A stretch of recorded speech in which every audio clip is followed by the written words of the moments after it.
Chapter 11. Learn. Leverage the best of what others know.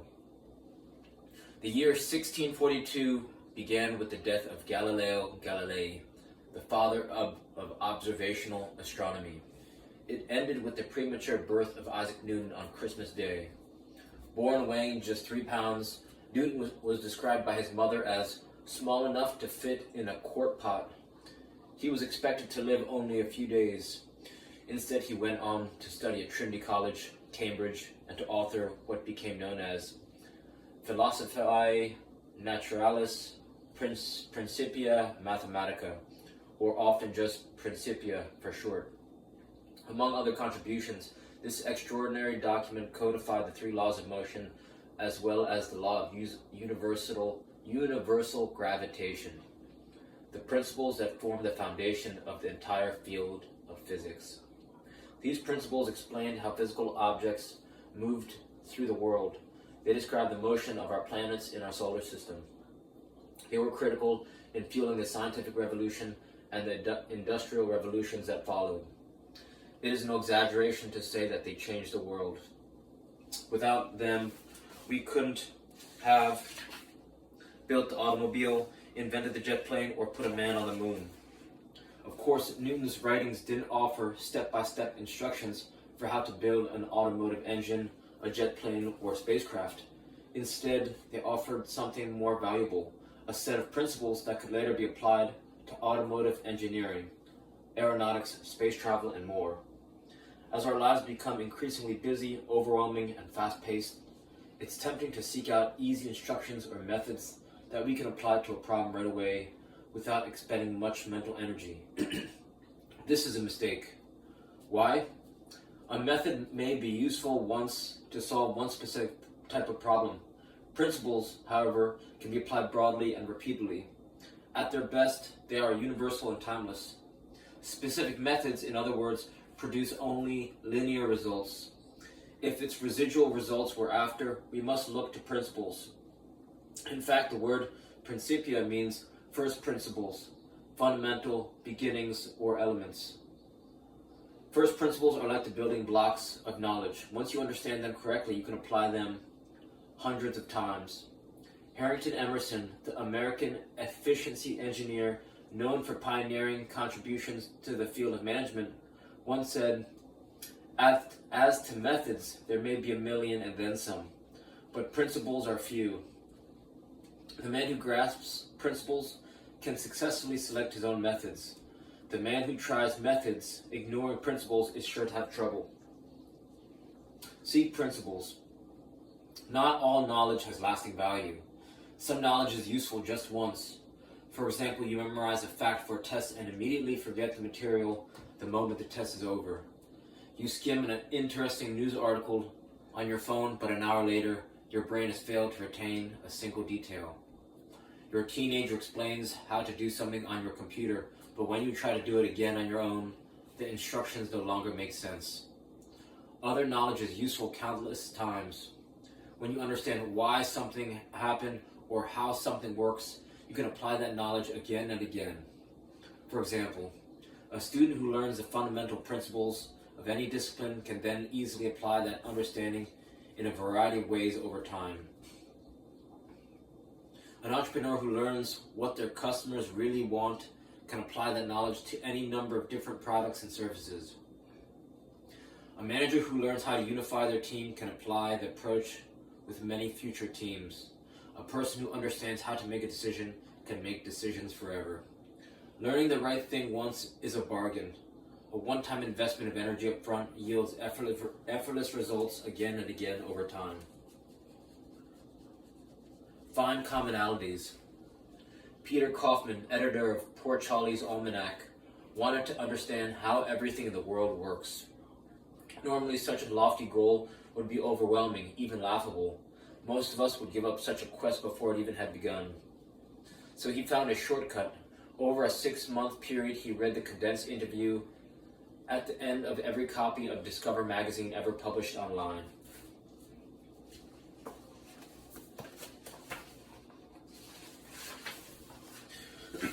144 interviews in all. Each was a short but high-quality summary of some aspect of science, written for a lay audience with clear examples, engaging stories, and concise language. He soon found that he could separate everything he was learning into 3 buckets of data. Bucket 1 was the oldest and largest data set, the inorganic universe. It was physics and geology, covering more than 13 billion years since the dawn of the universe. Bucket 2 was biology, everything alive on planet Earth. That covered about 3 billion years. Bucket 3 was the whole of human history, the relatively short period we have been around as a species. He looked for commonalities, principles that could explain how things worked consistently across all 3 buckets. In Bucket 1, he found Newton's third law of motion. For every action, there is an equal and opposite reaction. In other words, the more force you exert on something, the more force that thing exerts back. In Bucket 2, he found Mark Twain's example of what happens if you pick up a cat by its tail. It will attack you. In Bucket 3, he found something similar. How we treat other people is how they will treat us back. The commonality was a principle that he dubbed mirrored reciprocation, or in simpler terms, you get what you give. Just think of all the ways we could apply that principle. Send a thank you note and you'll get one back. Smile sincerely at someone and they will smile back at you. Offer information to someone in a conversation and they will tend to share information with you in return. In one experiment investigating the principle of mirrored reciprocation, a researcher sent handwritten Christmas cards to almost 600 complete strangers. Each card included a note and a photograph of his family. It didn't take long before these complete strangers started sending responses. In all, he received close to 200 cards in reply. Universal principles don't just apply to science. In fact, they can provide similarly useful mental shortcuts for understanding people. When I was first married, I once decided to surprise my wife by picking up a meat feast pizza, which I knew she liked. When she came home late that night, she was, as I hoped, delighted. So the next night, I enthusiastically repeated the exercise, surprising her once again with a meat feast pizza. She was so polite that it wasn't until I surprised her for the 3rd night in a row that she said, "Oh, meat feast pizza again?" Clearly, the method I had employed so successfully on the first night could be applied only so many times, once in this case. What if, instead of repeating this method a few too many times, I'd sought out a principle that captured who my wife really was, what she really valued, what consistently delighted her for more than 3 evenings in a row? It takes more investment up front to gain this depth of insight. However, once you have it, you can apply it again and again. Grow a tree knowledge. Many people assume that Elon Musk, the founder of Tesla and SpaceX, has a background in mechanical engineering and rocket science, but he actually didn't know much about either subjects when he started these ventures. He was once asked how he had downloaded whole complex new disciplines into his brain so quickly.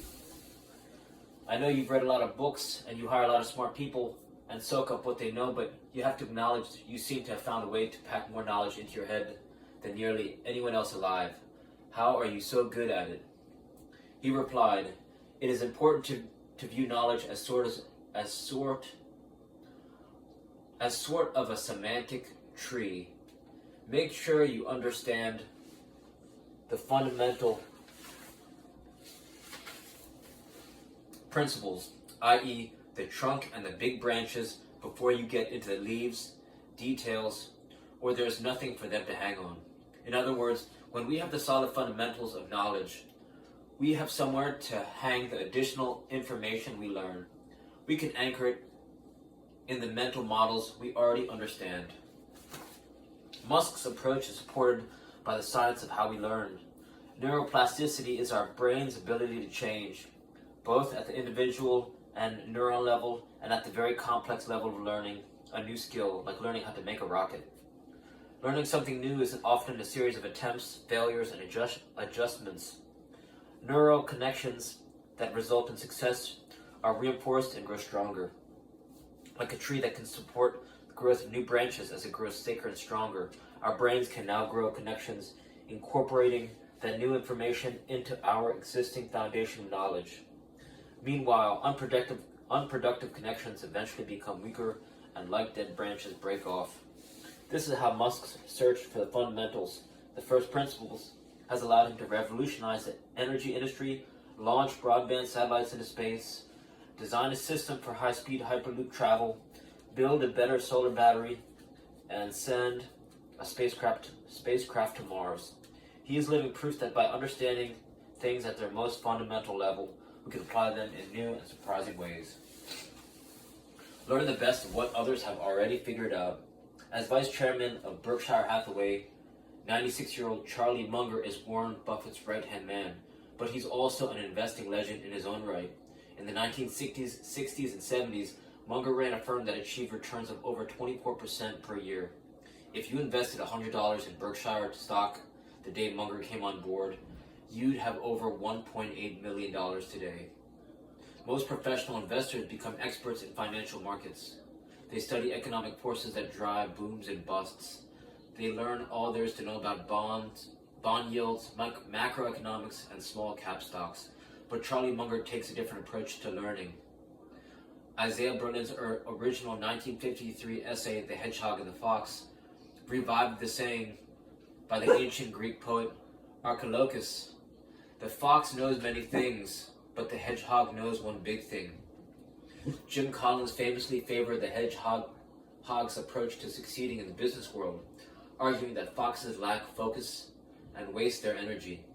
But Archilochus' comparison was always meant to suggest that the fox would fare better if it didn't know, Hey, excuse me.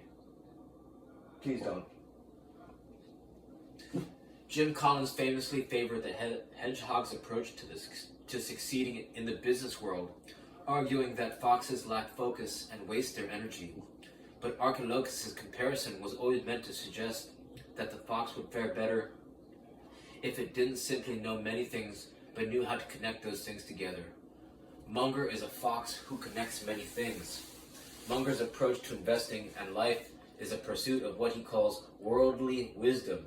He believes that combining learnings from a range of disciplines, psychology, history, mathematics, physics, philosophy, biology, and more, we produce something that is greater than the sum of its parts. Munger sees isolated facts as useless unless they hang together on a last work of theory. Different ideas in isolation represent linear knowledge, but those same ideas form residual knowledge when interconnected. Munger acolyte Trent Griffin gives the following example.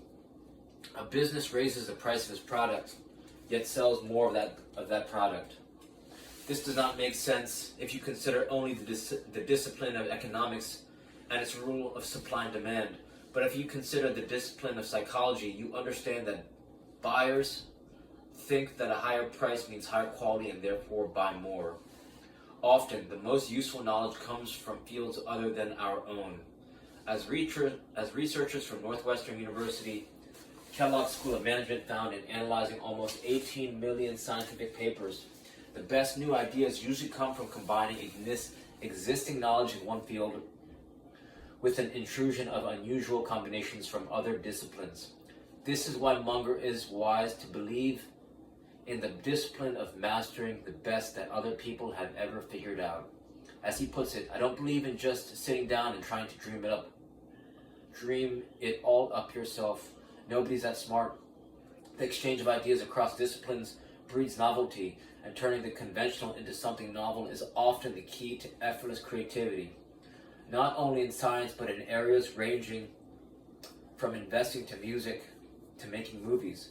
Before they become household names, best known for Hollywood hits like Fargo, directors Joel and Ethan Coen's first blockbuster film was their 1984 neo-noir crime movie, Blood Simple.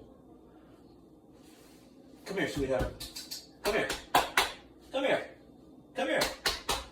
Come here.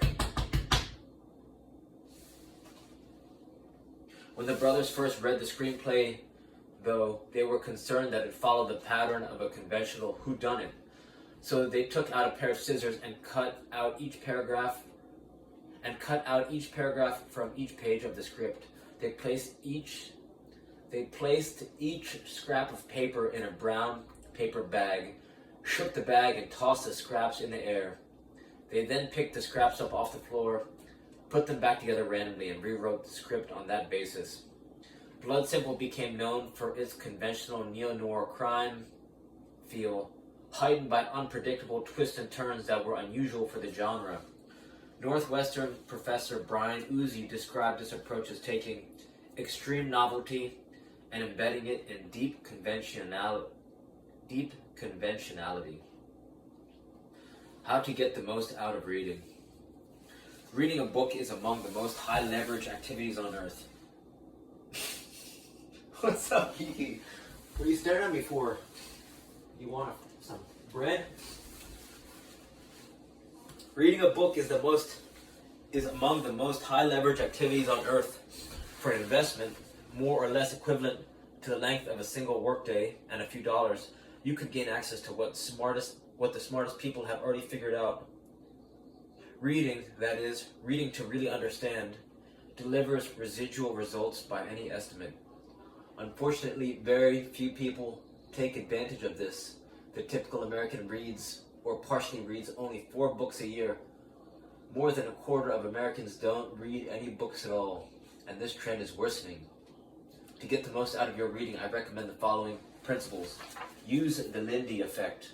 This law states that the life expectancy of a book is proportional to its current age, meaning the older a book is, the higher the likelihood it will survive into the future. So prioritize reading books that have lasted a long time. In other words, read the classics and the ancients. Read to absorb rather than to check a box. There are books I have technically read, but I can't tell you anything about them. On the other hand, there are books I may not have read cover to cover, but I have returned to certain chapters or passages so often that they have become part of me. Reading a book to earn the right of displaying it on your shelf misses the real point of the exercise. By absorbing yourself fully in a book changes who you are, just as if you have lived the experience yourself. Distill to understand. When I finish reading a book, I like to take 10 minutes to summarize what I learned from it on a single page in my own words. If you summarize the key learnings from a book you just read, you absorb it more deeply. The process of summarizing and distilling ideas to their essential essence helps us turn information into understanding and understanding into unique knowledge. Know what no one else knows. In the run-up to the 1968 Summer Olympics in Mexico, most people assumed that high jumper Dick Fosbury would place dead last. He was, after all, a gangly 21-year-old civil engineering student with mismatched running shoes and questionable athletic ability. The media called him the two-legged camel and described his jumps as airborne seizures. He was dismissed as a curiosity. Ever since his sophomore year in high school, Fosbury had struggled to learn the dominant high jump technique of the time. Incredibly, this technique hadn't changed since the first recorded high jump event in Scotland in the 19th century. Jumpers approached the bar either from the side or face on and took off from their inner foot. Slight variations on these techniques have resulted in equally slight improvements to the world record, which had inched up slowly and in tiny increments over the years. Using the standard approach, a younger Fosbury had failed to jump even the 5 feet needed to qualify for his high school track meets. Someone bet him that he couldn't jump over a stuffed leather chair. He lost the bet and broke his hand in the crash landing. His coaches urged him to try harder, but the more he practiced his method without seeing any results, the more frustrated he grew. Finally, Fosbury decided to try a different approach. He knew that the rules required only that the competitors jump off 1 foot at takeoff. They said nothing about how you got over the bar, so he began to apply his growing knowledge of engineering to experiment with other ways of doing the high jump.